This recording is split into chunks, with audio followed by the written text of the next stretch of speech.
Y'all understand? I'm just. That's fine. I don't know. Sure. So, all right.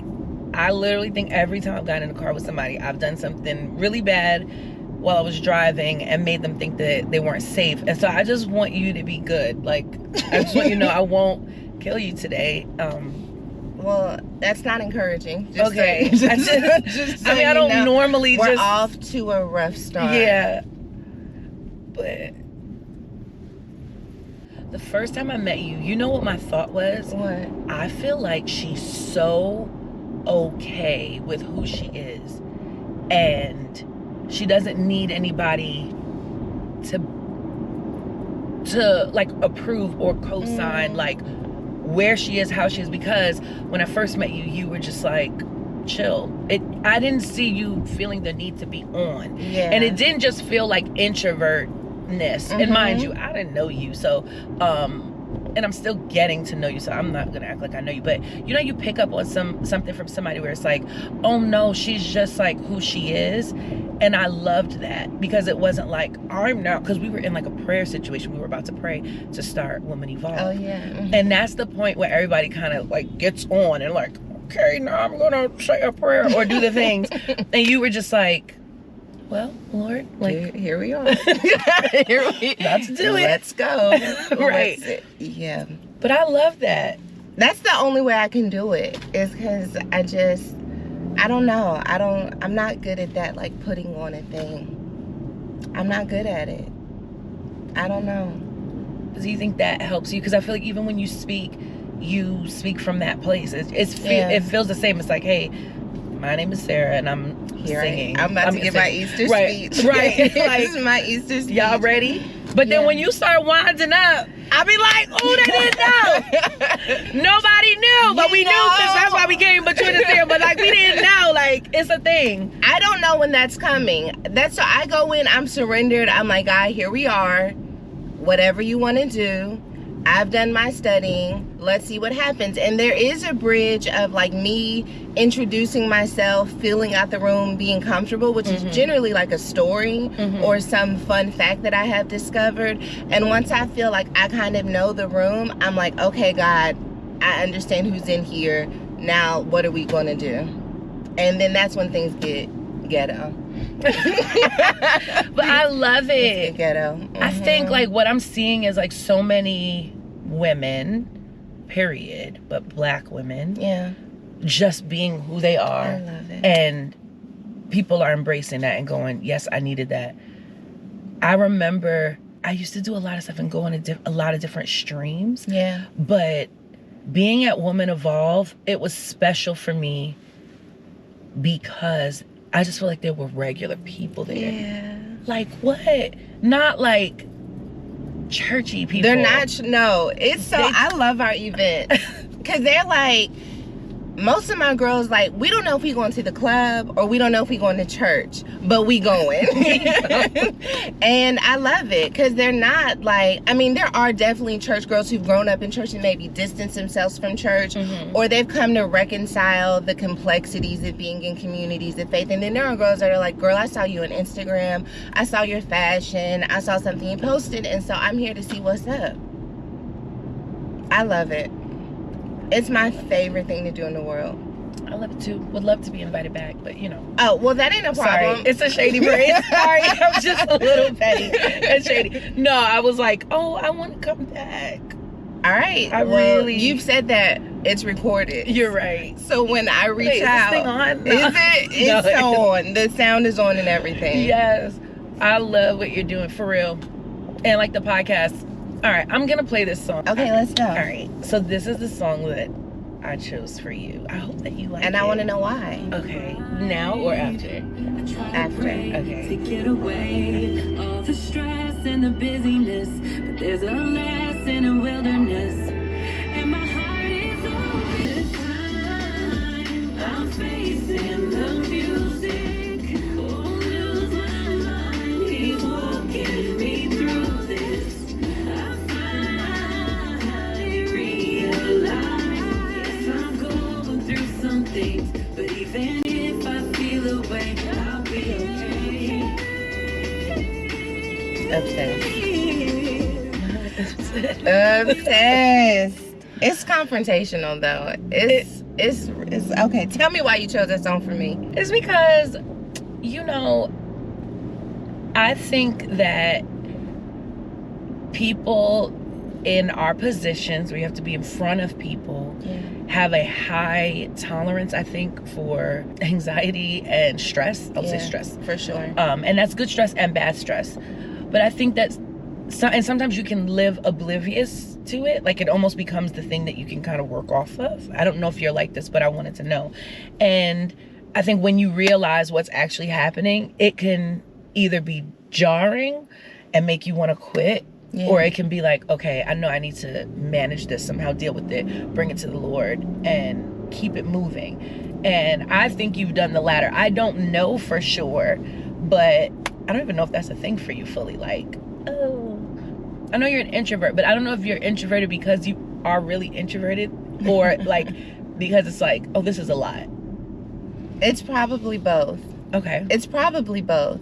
No, I do think I have a high tolerance, and I feel like there's this fine line between like, I'm going to keep up and showing and serving because the devil's trying to attack me and I'm not going to let him win, versus like, he got a licking on me though. Like, I'm like, bro, I'm going to be honest with you, I'm limping into this.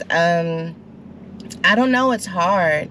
And it's hard to say that, like, as a person of faith and a faith leader, that, like, I'm at my limit. Like, I'm at my limit and I'm not okay, and I can't just keep showing up for battle until I at least take the time to tend to these wounds. And the acknowledgement of that, it is consuming. It's overwhelming. I feel like I just went through that in like May, June of this year, where I finally like faced like, okay, there's a lot of different things coming at me and I don't know how to respond. And I feel like me showing up is more like autopilot than me serving from a place of genuine gratitude or authenticity or even clarity. So when do you think, because I think autopilot is, I think there's a space for that, but I think there's a point where that's not okay. Yeah. Like, how do you know when autopilot is not working anymore? Like, okay, now I'm just actually going through the most, I'm not even here. Because I think sometimes autopilot can get you into like, okay, all right, I remember what it is. Okay, I'm grateful. And that happens to me sometimes, even when I'm singing. If I'm honest, like now at the end of this tour, I'm like, okay, and I have to find them, but sometimes it gets me into these moments and rhythms of like gratitude and remembering. You have to work grace. hard or dig for it, right? But when do you, like, for you, like when does that like switch for you?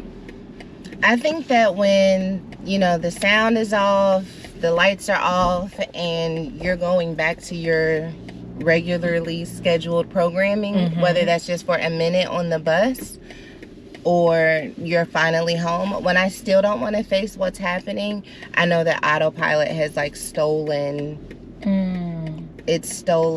my ability to hold on to myself. Because I do think in order to show up for rooms full of people, you have to let yourself go. It's not about you in the moment. It's about what God wants to do through you for them. But God doesn't want to just use you. So when you're no longer being used, you have to be ministered to, right? Like they sent angels to minister to the woman who was in the wild in Revelation 12. And, Jesus received ministry himself. So like, I'm not just here to be used. I'm here to also be served. But when I refuse to be served, I think that that's when I'm in trouble.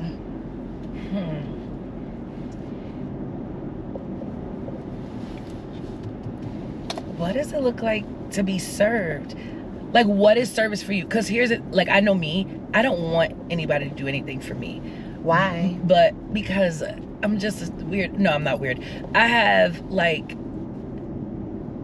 there are two sides of it. I don't like to be disappointed by other people. I would rather disappoint myself. Okay. And that's just really a control thing. Yeah. So it's the same thing I was going to say. And the other is, like, control. But the other thing is I don't want people to do things for me out of obligation. I would always want people to do things because they want it. And I think now the way that I live, or because, and not just because they want to do the thing, but like they just want to be kind, but not like there's a demand, if that makes sense. So I find that where I am now, there are people, and I think you know how this is, people just want to give you water or bring you, they want to meet your need because they recognize how much you're pouring out or giving to them, and they start to do things to try to like serve or honor. But it's difficult for me to receive it because I don't ever want anybody to feel like I'm attached to them because of what they now do for me. Even though, if I'm honest, I do think there are people that are attached to me for what I do for them. I'm okay with that, but I'm not okay with it the other way. And so it's like you don't want to need someone? No, I don't want anybody to feel like the only reason I'm attached to them is because I need them to do things for me.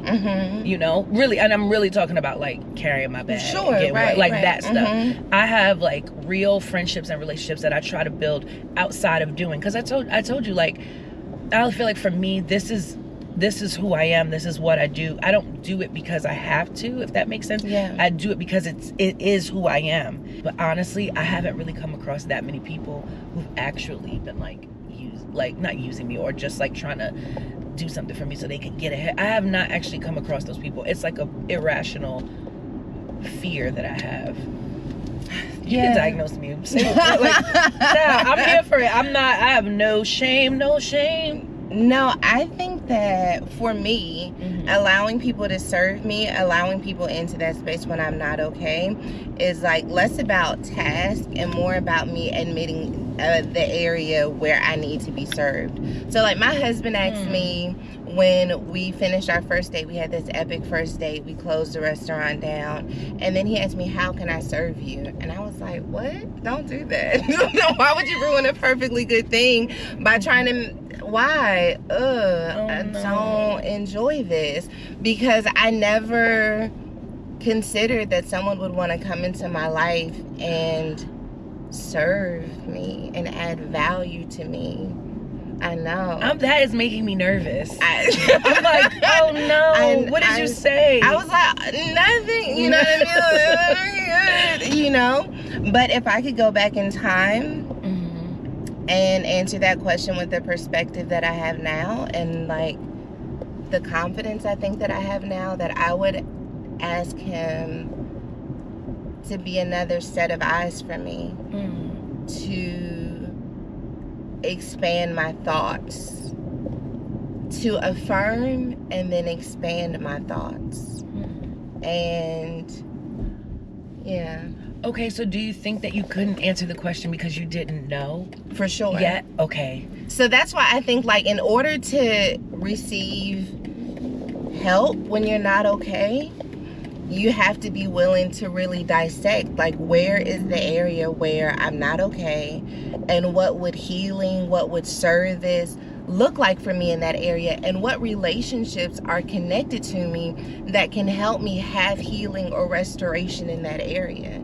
But I think a lot of times we just like, I just want to be healed, I just want to be okay. And I think what we're really saying is, I don't want to have a need, I just want to be okay. But I think getting to okay has a lot to do with seeing where I'm not okay and not judging myself because of that, and then utilizing the services and tools that are available to help me get to okay,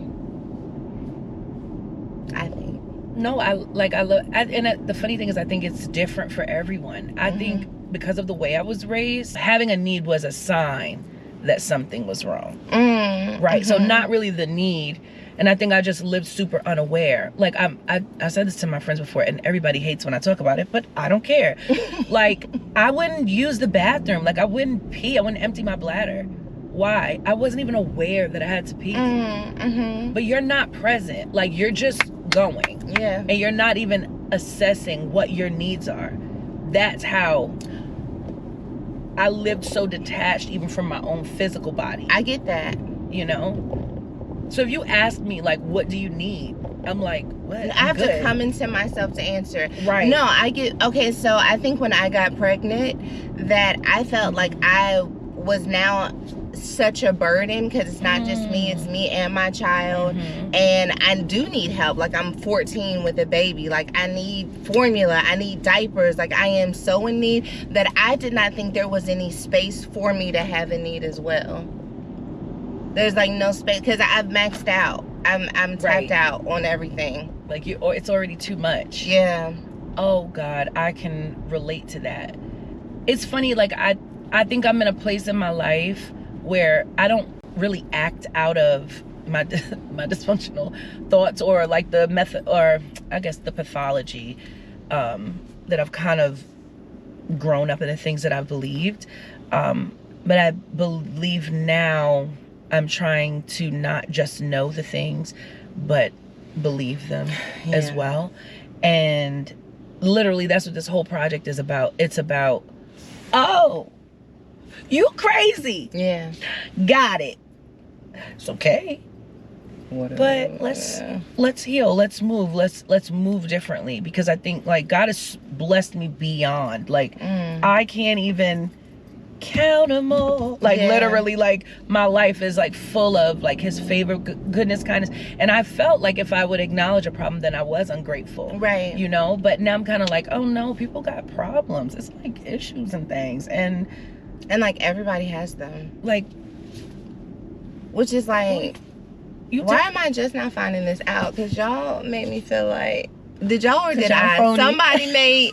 Somebody is responsible for me feeling like it was just me out here and I'm crazy. But everybody's a little crazy. A little bit. I like that. I like it too.